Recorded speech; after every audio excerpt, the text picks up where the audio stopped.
않습니까? 처음에 그 누구도 예수님에 대해서 인정하지 않으려고 들 때 예수님에 대해서 세례 요한만이 예수님을 예수님으로 인정했던 그런 아주 특별한 관계가 있거든요. 세례 요한이 어머니 뱃속에서부터 성령 충만해가지고 그리고 예수님을 증거하고 또 예수님을 전하고 예수님을 세례를 주고 예수님을 소개했던 그 누구도 부인할 수 없는 세례 요한만이 가지고 있는 그 독특한 예수님에 대한 이런 증인으로서의 모습을 보였는데 어떻게 그런 세례 요한도 그 예수님에 대해서 뭔가 불편해하고 이건 아닌가 보다 이런 질문을 두 가지나 드리고 여러분 요한복음 1장을 한번 보시면 그 요한복음 1장에 여러분 잘 아시는 대로 이 세례 요한이 예수님에 대해서 뭐라고 말을 했습니까? 21장 23절 이하에 쭉 보시면 이르되 나는 선지자 이사야의 말과 같이 주의 길을 곱게 하라고 광야에서 외치는 자의 소리로라 하니라. 계속 쭉 보시면요 24절에 보시면 25절에 보시면 뭐라고 되어 있습니까? 27절에 보셔도 물로 나는 세례를 주거니와 너희 가운데 너희가 알지 못하는 한 사람이 있었으니 곧 내 뒤에 오시는 그이라. 나는 그의 신들매 풀기도 신발끈 풀기도 감당하지 못하겠다. 누가 하는 말입니까? 세례 요한이 하는 말이죠. 그리고 29절 이하에 쭉 보시면 세례 요한이 뭐라고 얘기하냐면 예수께서 자기에게 나아오심을 보고 가로되 보라 세상 죄를 지고 가는 하나님의 어린 양이로다. 세상 죄를 지고 가는 하나님의 어린 양이다.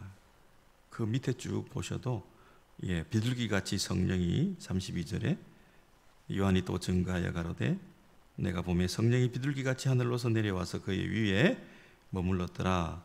여러분 보셔요. 지금 성령이 비둘기같이 내리셨다. 그리고 세상 죄를 지고 가는 하나님의 어린 양이다.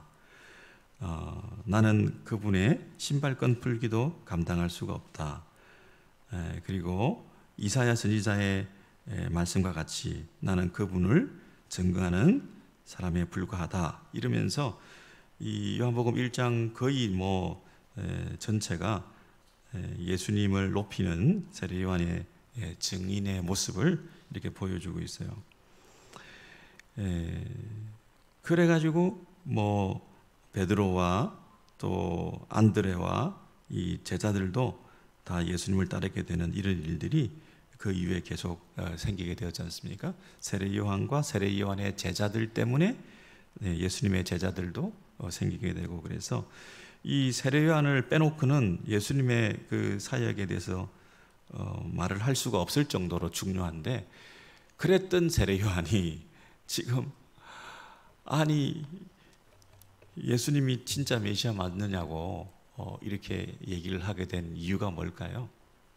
아무리 생각을 해봐도 세례 요한이 감옥 안에 좀 오래 있다 보니까 그 마음속에 좀 회의가 들었던 것 같아요. 그리고 그렇게 된 이유 중에 한 가지가 세례 요한의 제자들이 옆에서 좀 부추겼던 것 같아요. 우리 선생님 세례 요한이 이렇게 감옥에 오랫동안 갇혀 있는데 그것도 억울한 일로 바른 소리 하다가 헤롯 안티파스한테 당신 결혼 그거 좀 잘못된 거 아닙니까? 이복 동생 와이프를 그렇게 취할 수 있는 겁니까?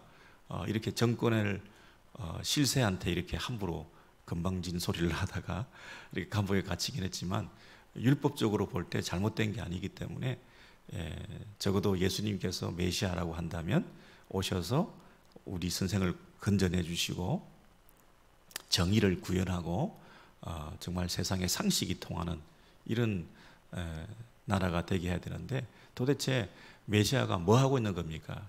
말도 안 됩니다. 이거는 이러면서 좀 마음이 불편했던 것 같아요. 그래서 이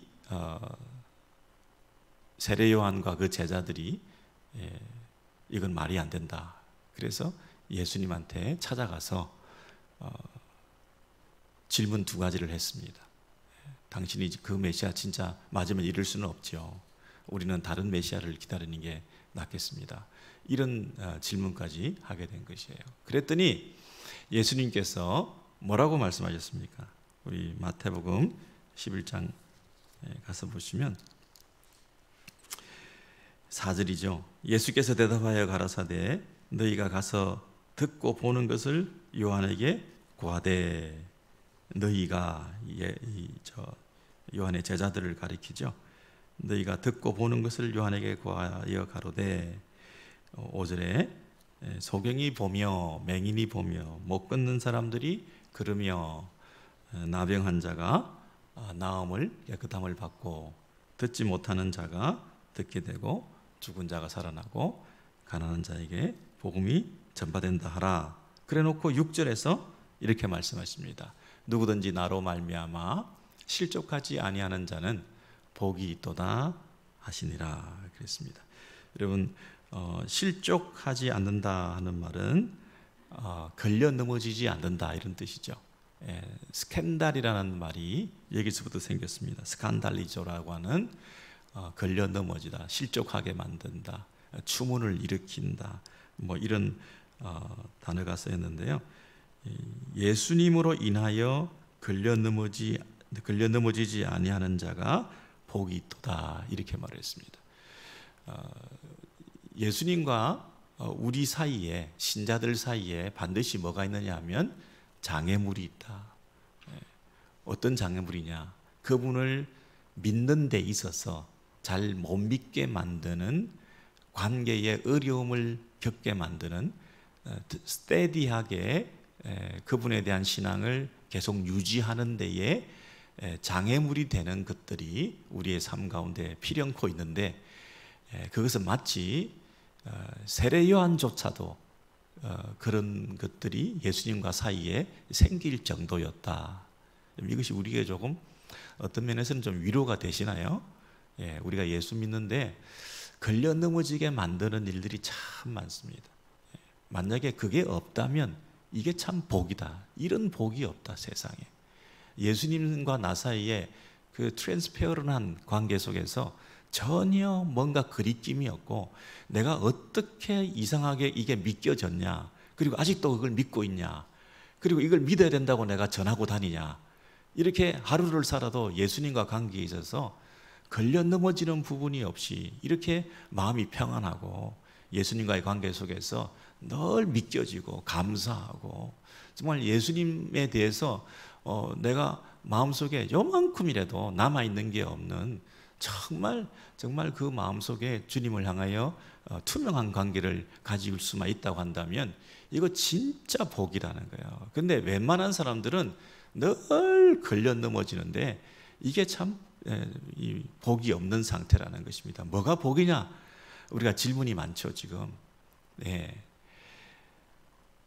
세례 요한이 감옥에서 나오는 것이 사실은 언제쯤 나오게 될까? 이게 세례 요한과 세례 요한의 제자들의 질문 아니었겠습니까? 가장 시급하고 가장 당연하고 가장 필요한 질문이죠. 언제쯤 나오게 될까? 우리 문제는 언제 해결될까? 우리 자식들은, 미래는, 팬데믹은 언제 끝나며 내 호주머니 사정은 좀 나아질까?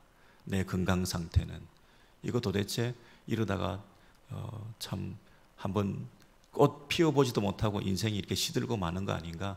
내 인생의 햇볕이 쨍하고 뜰 날은 언제인가? 내 이민생활, 내 은퇴생활, 내 결혼생활, 이게 어떻게 될 것인가? 여러분, 우리의 마음속에 기도하러 나와가지고 늘 그 부분이 늘 우리 안에 먼저 되뇌이게 되면서 주님은 뭐 하시는 건가? 하나님 살아계시면 조금 더 도와주시지, 조금만 나를 인도해 주시면 조금은 그래도 평안한 삶을 살고 남부럽지 않게 살아갈 텐데 이게 참 내 마음대로 안 되는구만. 언제까지니까 이렇게 우리가 질문을 하지 않습니까? 그러면서 한편 어떤 마음이 드냐면 다른 거 한 믿어볼까? 점이나 한번 쳐볼까? 오죽 답답하면. 우리 교회 성도들 가운데는 그런 분이 안 계시겠습니다만 믿음이요 그렇게 강하지 않습니다. 우리가 세례요한이 흔들릴 정도면 뭐 조금 다른 게 있다 싶으면 그쪽으로 기웃거리게 되고, 다른 신은 믿는 건 안 해도 되겠습니다만은 다른 어떤 복음에 대해서는 신앙의 컬러가 조금 다른 거를 한번 추구해 보고 싶은, 뭐 맨날 뭐 교회 예배드리고 맨날 뭐 성경 읽으라 그러고 이게 뭐 재미도 없고, 좀 다른 액티브하고 다른 뭐 조금 즐겁고 나를 행복하게 만들어 줄 수 있는, 늘 예배 드리는 거 말고 뭐 좀 이런 거 뭐 없나 싶기도 하고요. 여러분, 우리가 조금 내 욕구를 만족시켜주고 내 명예욕을 채워주고 뭐 쉽게 좀 직분을 얻을 수 있는 데는 좀 없냐, 뭐 이렇게 까다롭게 뭐 훈련 받아가지고 이렇게 해야 되냐, 다른 데는 안 그런 데도 있다던데. 여러분, 우리 마음속에 내 필요를 채워주는 쪽에 내 관심이 가게 마련이지 않습니까? 내 문제가 해결되는 쪽이면 그것이 나의 기쁨이고, 나를 즐겁게 해주는 쪽이면 내가 그것이 내 안의 행복이다, 이렇게 자꾸 생각하게 되니까 예수님과의 관계 속에서도 걸려 넘어진다니까요. 뭔가 불편해. 내 소원은 그렇게도 안 들어주냐. 우리 새순 식구들 가운데 여러분, 혹시 우리 인생길 가운데 참 여기까지 우리가 왔습니다마는 조금 더 도와주셔요.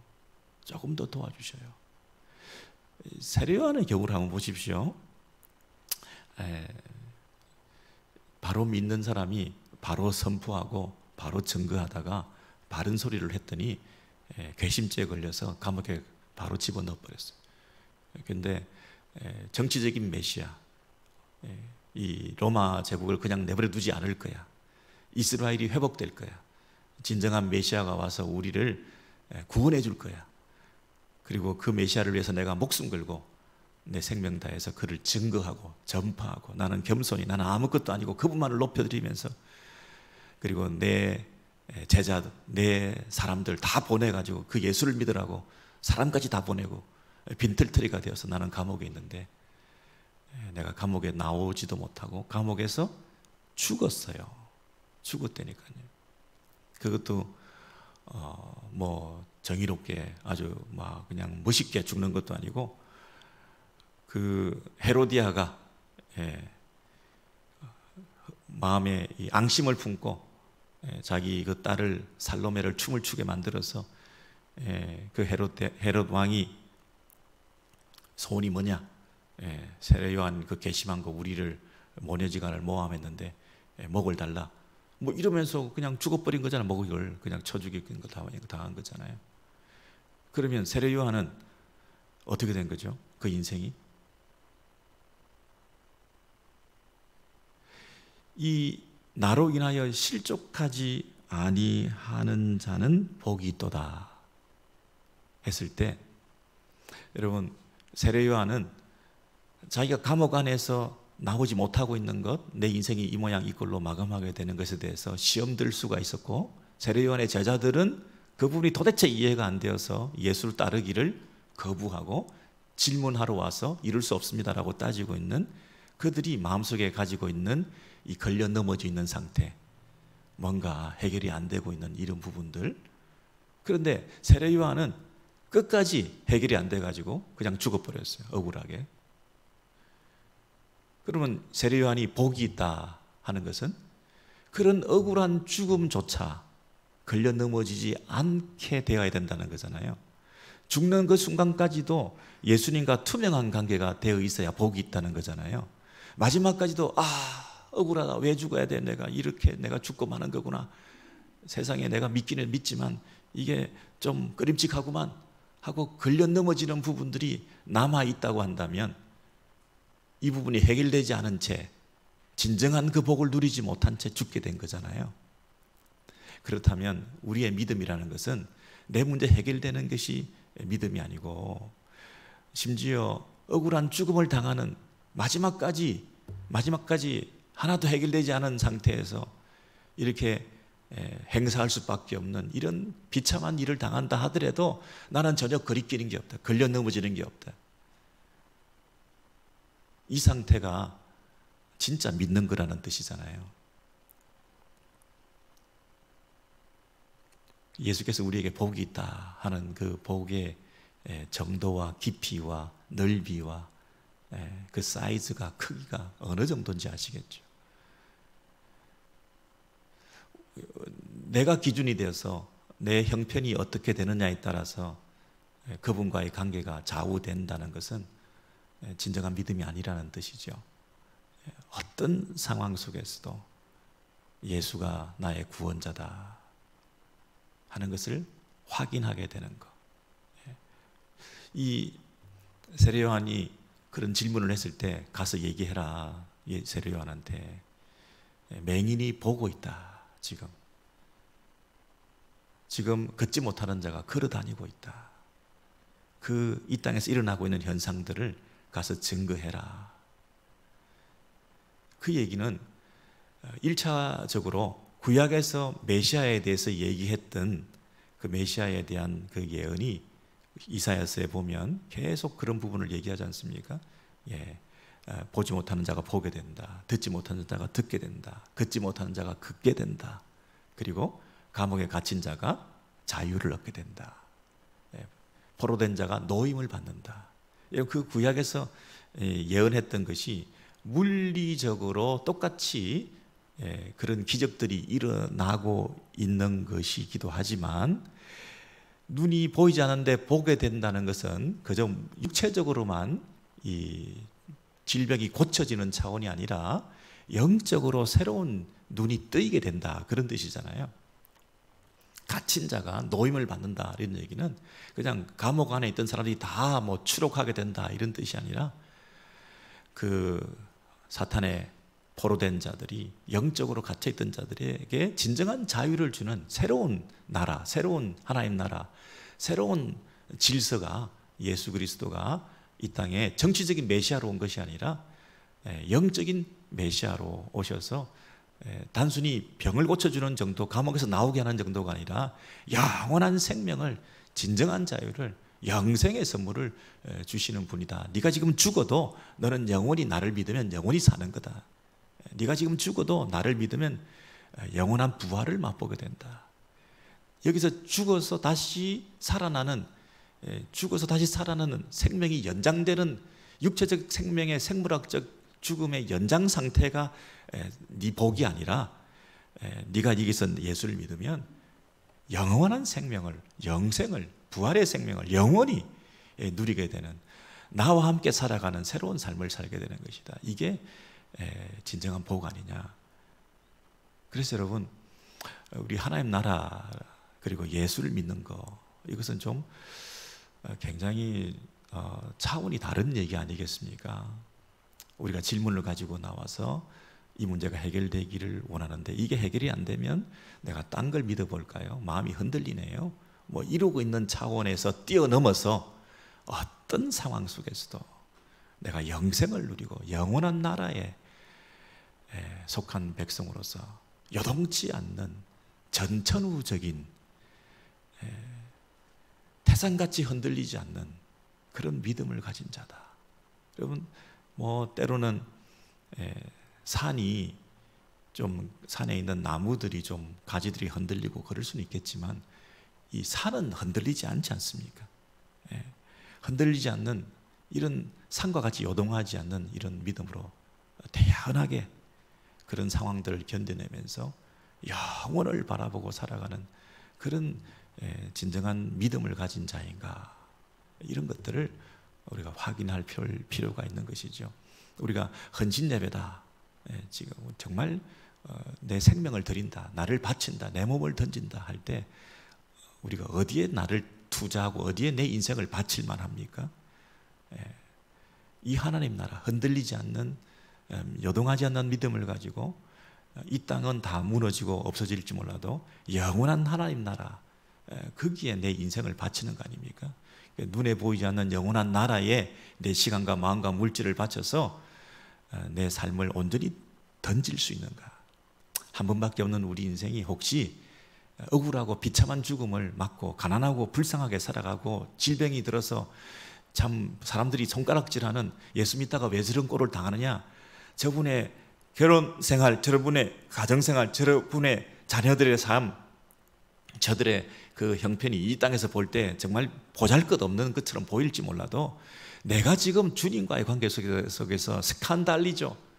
투명하고 걸려 넘어지는 게 없고 이 하나님 나라에 대한 분명한 비전과 꿈을 가지고 내가 살며 내 인생을 우선순위를 그 나라에 두면서 시간을 들이고 마음을 들이면서 한 걸음 한 걸음 그 믿음을 가지고 살아가고 있다고 한다면 그것이 가장 복이 있는 것이다.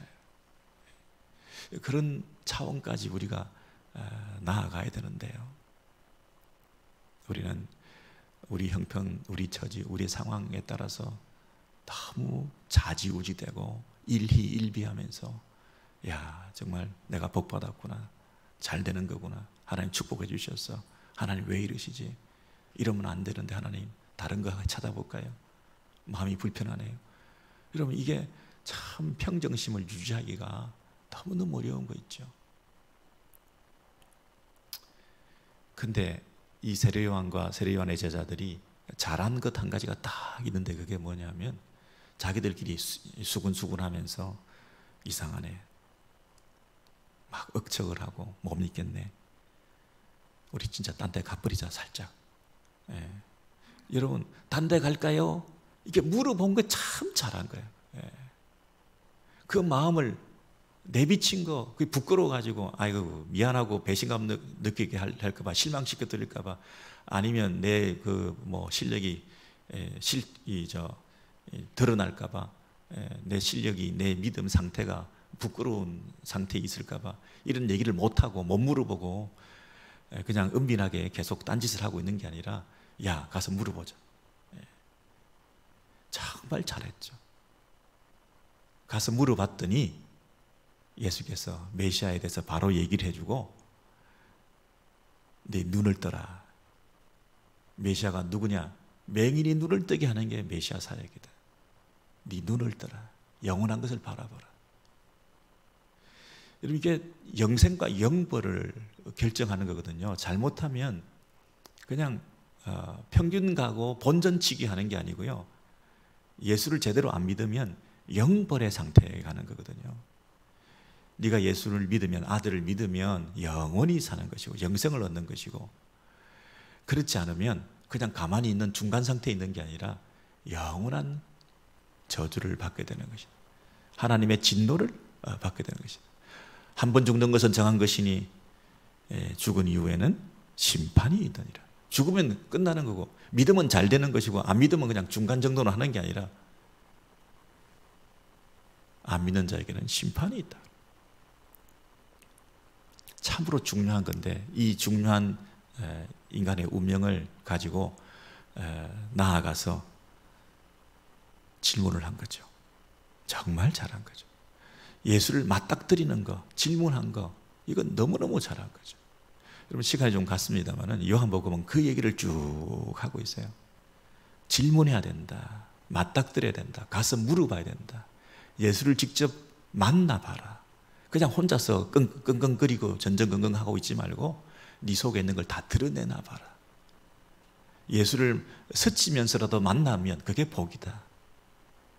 한 군데만 찾아보시겠는데요, 요한복음 7장에 가서 보시면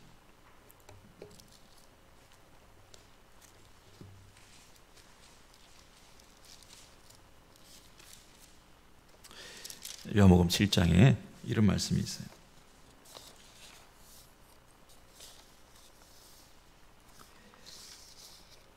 45절 이하에 쭉 보시면요,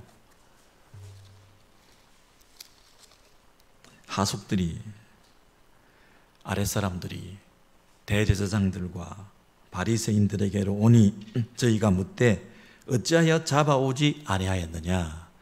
이 바리새인과 대제사장들이 예수를 체포하러 아랫사람들을, 하속들을 보냈습니다. 근데 그 아랫사람들이 그 명령을 어기고 예수를 잡아오지 않고 뭐라고 얘기를 했냐면 46절에 하속들이 대답하되 그 사람의 말하는 것처럼 말한 사람은 이때까지 없었나이다. 그 사람의 말하는 것을 이렇게 들어보니까 이렇게 말하는 건 처음 들어봤다는 거예요. 47절에 바리새인들이 대답하되 너희도 미혹되었느냐. 48절에 당국자들이나 바리새인 중에 그를 믿는 이가 있느냐. 49절에 율법을 알지 못하는 이 무리는 저주를 받은 자로다. 아무도 안 믿는데 저주받은 그 예수를 믿는 사람들은 저주를 받은 자로다. 이렇게 그 지도자들이 말을 했거든요. 바리새인과 서기관들 중에서 아무도 안 믿는다 이렇게 얘기를 했는데, 그 중에 한 사람이 50절에 그 중에 한 사람 곧 전에 예수께 왔던 니고데모가 저희에게 말하되 우리의 율법은 사람의 말을 듣고 그 행한 것을 알기 전에 판결하느냐. 그러면서 그 권세를 가지고 있는 예수에 대해서 함부로 말하는 자에게 니고데모가 이렇게 항변을 하면서 자신의 그 신앙을 약간 비치고 내가 믿는 예수에 대해서 얘기를 했는데, 그 니고데모는 누구냐면 전에 예수께 왔던 니고데모 그랬습니다. 질문을 가졌던 니고데모가 혼자서 끙끙 앓고 있지 않고 어떻게 해야 영생을 얻습니까? 하고 예수께 나왔던 니고데모. 그리고 예수를 체포하러 갔던 그 하속들이 자기들이 체포하러 갔었지만 예수를 만났던 사실이, 예수를 체포하러 갔지만 그 예수가 하는 말을 들었던 그 사실이 그 인생에 큰 복이 됐던 겁니다. 예수를 직접 만나기만 하면, 예수께 나아가기만 하면, 어떤 이유에서든지 예수와 접하기만 하면 그것이 복이 되는 것입니다. 여러분, 이 얘기를 뒤집어 얘기하면 그 하속들이 이렇게 얘기하는 겁니다. 바리새인과 서기관들에게 당신은 지금 예루살렘에 앉아가지고 이러쿵저러쿵 토론하고 예수에 대해서 이 말 저 말 하고 있는데 니들도 한번 가보쇼. 한번 들어봐. 한번 보고 들어보기만 하면 달라져. 여기서 이러고 있는 것은 아무 소용이 없어. 우리도 처음에 당신들 말을 듣고 체포하러 갔었잖아. 나도 똑같은 사람이어서 예수에 대한 관점이. 근데 직접 가서 보니까, 억지로라도 가서 보니까 예수는 다른 분이셨어. 그렇게 얘기를 하는 거잖아요. 그랬더니 니고데모도 하나 등장시키면서 나도 가서 봤는데, 들어봤는데, 그런 얘기를 하는 거 아닙니까? 나중에 도마 얘기도 나오는데요, 마찬가지예요. 도마가 자기가 없을 때 예수님이 제자들한테 왔다가 가셨는데, 도마가 내가 없을 때 부활하신 예수가 왔다는 얘기를 듣고 나 못 믿겠다고 그 말을 했는데요, 조금 있다가 예수님이 다시 찾아오신 거 있죠. 예수님이 왜 재방문을 했겠습니까? 도마 때문에.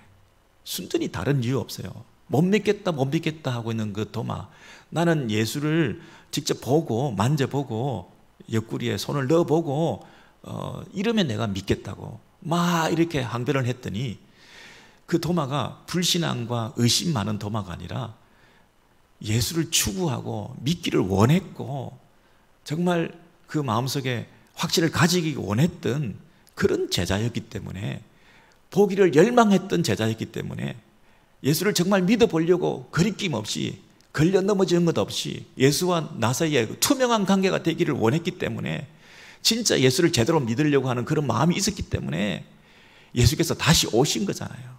다시 오셨는데 그 도마에게 오자마자 뭐라고 얘기하면 네 손가락을 펼쳐서 내 옆구리에 집어넣어봐라고.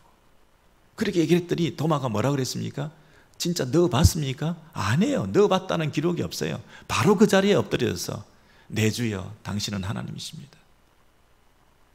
그러면 이 도마가 만져보고 보고 믿었습니까? 보기는 했지만 만져보고 믿었냐고요. 그 당시에 부활의 목격자로서, 증인으로서 사도가 된 그 요건을 충족시켰지만, 이 도마가 직접 손으로 만져보고 감각적으로 경험해봐서 믿었다고 돼 있는 게 아니라 손으로 넣어보지도 않고 그 자리에 엎드려서 내가 믿습니다 그랬다니까요. 예수님은 그 이후에 도마가 부활이 이해되어져서 따져봐서 믿었다고 얘기하지 않고 그 사실 그 자체를 예수님과 접했을 때 그 예수님한테 자기도 모르게 그분에 대한 신앙 고백을 할 수밖에 없게끔 만들었던 그런 고백으로 나를 만나기만 하면, 나를 만나기를 열망하면 내가 너를 만나줘서 네가 따져봐서 이해되어서 믿는 것이 아니라 너도 모르게 내가 말하는 것이나 나를 경험하게 되는 그 신비한 은혜 가운데 내 주여 내 하나님이여 라고 고백하게 되는 이런 믿음으로 변화될 수 있다고 하는 것을 주께서 가르쳐 주신 거죠. 그래서 여러분, 세례 요한도 예수를 만나기 위해서 감옥에 있지만 제자들을 보냈었더라도 그 말을 듣기를 원하고, 이 니고데모도 마찬가지고, 예수를 체포하러 갔던 이 하석들도 마찬가지고. 여러분, 의심할 수 있습니다. 영적 침체의 길을 지날 수 있습니다. 우리가 너무 어렵다 보면, 감옥에 있다 보면, 내 문제가 해결이 안 되다 보면 예수에 대한 믿음이 흔들릴 수가 있습니다. 왜 이 모양 이 꼴이냐라고 한탄할 수 있습니다. 그러나 여러분, 그것으로 끝나면 안 되는 것이에요. 그것으로 끝나면 안 되는 것이에요. 왜 이렇게 내 현재 이런 형편이 이렇습니까? 내가 다른 데 찾아볼까요? 라고 가서 물어보시라니까요. 지금 이 자리에 여러분 나오셔서 주님 앞에 엎드려서 주님 진짜 왜 이러십니까? 여러분 1:1로 맞닥뜨리셔서 진짜 내 구원자 맞습니까? 내 인생 책임지실 겁니까? 나를 그냥 이렇게 내버려 두면 나 갈아탈지도 몰라요. 불편해요.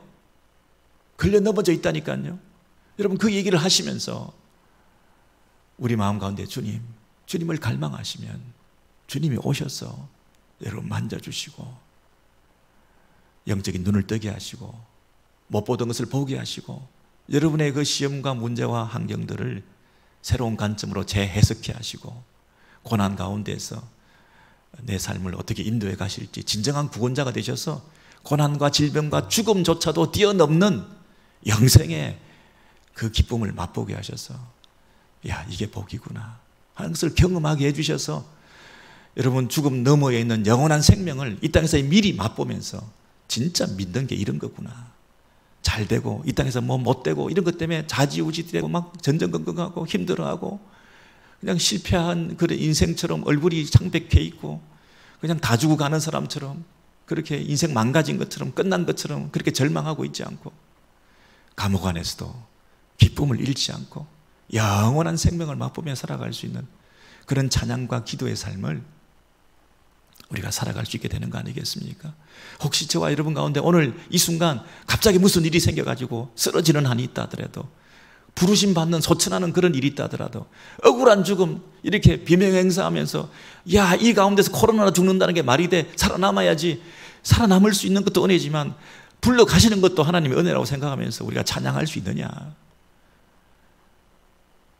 우리 공동체가 그 정도 이런 영적인 파워를 가지고 그냥 세상 사람들처럼 똑같이 그렇게 전전긍긍하면서 살아가는 것이 아니라 담대한 믿음을 가지고 그렇게 주님을 찬양하고 주님을 노래하고 세상이 감당하지 못하는 그런 믿음을 가진 사람들로 우리가 살아가야 되지 않겠습니까? 우리 찬송 하나